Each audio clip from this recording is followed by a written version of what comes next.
अंजलि की उम्र लगभग 30 साल हो चुकी थी। वो एक स्कूल में टीचर की जॉब करती थी। अंजलि के घर में उसकी माँ के अलावा उसका छोटा भाई और भाभी भी रहा करते थे। 30 साल की उम्र होने के बाद भी अंजलि की अब तक शादी नहीं हुई थी।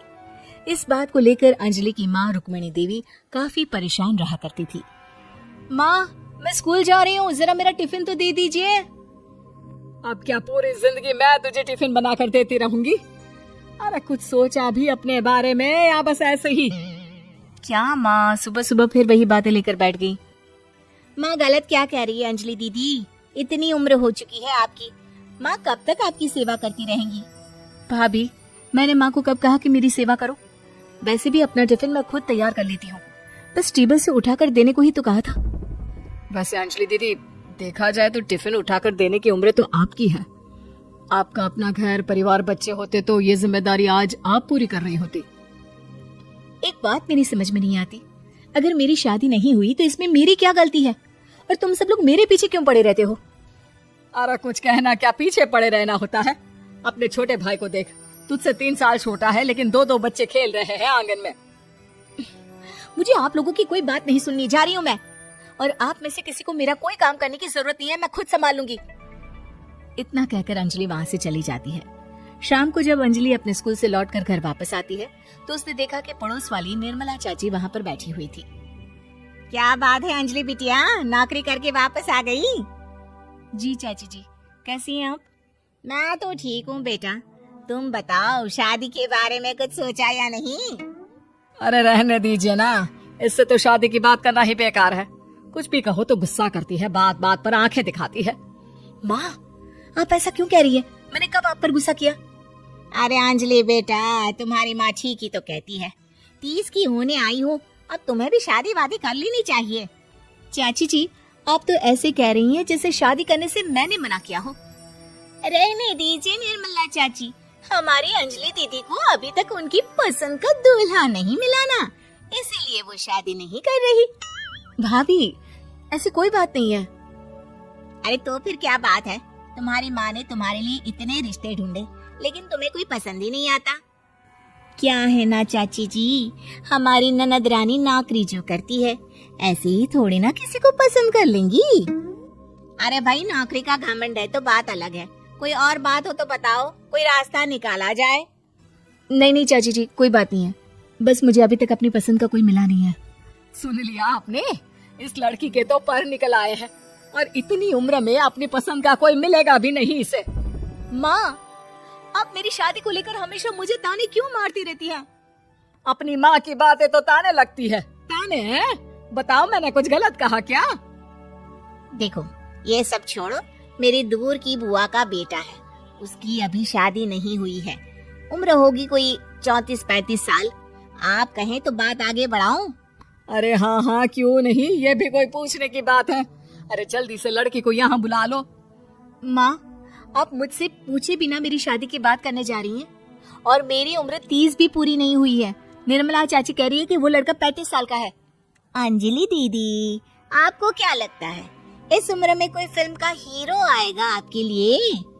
देखिए, अब पसंद और नापसंद की बात तो रहने दीजिए, पसंद करने की उम्र तो आपकी निकल चुकी, अब तो जो भी मिले उसी से शादी कर लीजिए, इसी में भलाई है। तेरी भाभी बिल्कुल ठीक कह रही है, अब जैसा रिश्ता मिले उसके लिए हाँ कर देना ताकि हम भी गंगा नहाए। ठीक है, चलिए मैं उस लड़की को कहती हूँ, वो कल ही अंजलि को देखने आ जाएगा। अगले दिन निर्मला चाची के दूर का रिश्तेदार अंजलि को देखने उसके घर आता है। उसका नाम था अजय।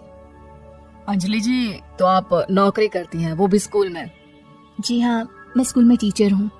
हमारी बेटी बहुत होशियार है, अरे पढ़ने लिखने में इतनी होशियार है, इसीलिए तो इसकी नौकरी लगी है स्कूल में। हाँ हाँ ठीक है आंटी जी, जरा मुझे भी तो बात करने दीजिए आपकी बेटी से। जी पूछिए ना, क्या पूछना चाहते हैं? अंजलि मैडम, ये तो बताइए कि आपने अभी तक शादी क्यों नहीं की? बस ऐसे ही, कहीं कोई रिश्ता पसंद नहीं आया इसलिए। लेकिन क्या मैं आपसे पूछ सकती हूँ कि आपने शादी क्यों नहीं की? अंजलि, क्या कर रही हो तुम? लड़कियों को इस तरह की बातें नहीं शोभा देती। रहने दीजिए आंटी जी, आपकी बेटी काफी पढ़ी लिखी है, मैं उनके सवाल का जवाब दे ही देता हूँ। वो क्या है ना, मुझे भी अभी तक अपनी पसंद की कोई लड़की नहीं मिली। अच्छा अच्छा, कोई बात नहीं।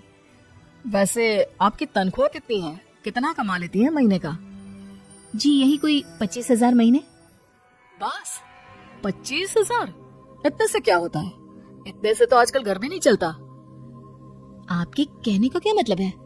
अरे मैं तो ये सोच कर आया था कि नौकरी वाली लड़की है, आराम से 40,000 कमाती होगी। माफ कीजिएगा, आपका और मेरा रिश्ता नहीं हो सकता। जी कोई बात नहीं, मुझे भी आपके साथ शादी करने में कोई इंटरेस्ट नहीं है। अंजलि, किस तरह की बात कर रही हो? घर आए रिश्ते को ठुकरा रही हो तुम। दीदी अब इस उम्र में आपको इतनी अकड़ नहीं दिखानी चाहिए। अच्छा खासा रिश्ता हाथ से निकल गया, कहीं ऐसा ना हो कि जिंदगी भर कुंवारी ही रह जाओ आप। कुछ दिन और ऐसे ही निकल जाते हैं और अंजलि की शादी कभी नहीं होती।